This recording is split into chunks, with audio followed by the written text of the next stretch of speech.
গোলামি না আজাদি।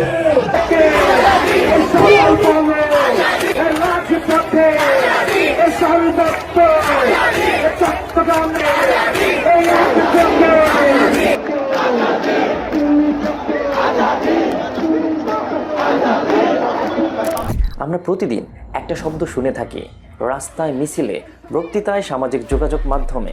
সেই শব্দটি হচ্ছে আজাদি।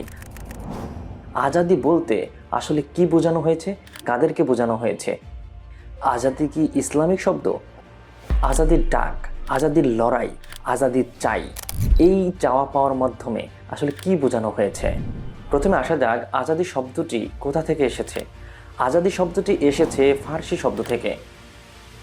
আজাদির শব্দের অর্থ সঠিক বাংলায় মুক্তি এবং দাসত্ব থেকে বের হয়ে আসা। কিন্তু প্রশ্ন হলো, এই দাসত্ব আসলে কার? আবার অনেকে মনে করে আজাদি মানে যা খুশি তাই করা, কোনো নিয়ম না মানা বা কোনো সীমা না থাকা। কিন্তু ইতিহাস সাক্ষী, যে মানুষ নিয়ম ভাঙে সে সবসময়ই অন্য কোনো কিছুর দাস হয়ে যায়। এখানেই ইসলামের মধ্যে পার্থক্য এবং ভিন্নতা চলে আসে। ইসলাম এখানেই একটা ভিন্ন ব্যাখ্যা দেয়। একটু খেয়াল করলে দেখা যাবে এই আজাদি শব্দটি কোরআনে নেই, কিন্তু এর চেতনা, এর আত্মা কোরআনের প্রতিটি পাতায় ছড়িয়ে আছে। ইসলাম বলে মানুষ শুধুমাত্র একজনের গোলামি করবে, আর সেটি হচ্ছে আল্লাহ। আর যখন মানুষ আল্লাহর গোলামি শুরু করে, সে তখন সব মানুষের গোলামি থেকে মুক্ত হয়ে যায়। রাসূল সাল্লাল্লাহু আলাইহি সাল্লামের দাওয়াতের মূল কথাটিই ছিল এটি, এবং উদ্দেশ্য ছিল মানুষের দাসত্ব থেকে বের করে নিয়ে এসে আল্লাহর দাসত্ব করা। এই একটি বাক্যের মধ্যে লুকিয়ে আছে ইসলামের আজাদি। তাহলে চলুন একটু বিস্তারিত জানি ইসলামে আজাদি মানেটা কি। 4টা পয়েন্ট বলবো। তার মধ্যে অন্যতম হচ্ছে জুলুমের সাথে মাথা নত না করা। 2য় পয়েন্ট, অন্যায়ের কাছে নীরব না থাকা। 3 নম্বর, ক্ষমতায় ভয় না করা। এবং 4, নফসের দাসত্ব ভেঙে ফেলা।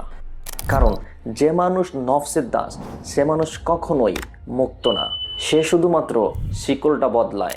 আজকের দুনিয়ায় অনেকেই স্বাধীন কিন্তু শান্ত নয়, অন্যদিকে মুক্ত কিন্তু ভয়গ্রস্ত। সব কিছুই আছে কিন্তু ভিতরে শূন্যতা, কারণ তারা আল্লাহ ছাড়া সব কিছুর দাস। ইসলাম বলে যে আল্লাহকে চিনেছে সে কাউকে ভয় পায় না, যে সিজদা করে শুধুমাত্র আল্লাহর কাছে, সে আর কারো সামনে মাথা নত করে না। আর এই মানুষগুলাই প্রকৃত অর্থে আজাদ। আর আজাদি কোনো স্লোগান না, আজাদি কোনো পোস্টারও না, এবং আজাদি কোনো রাজনৈতিক দাবিও না।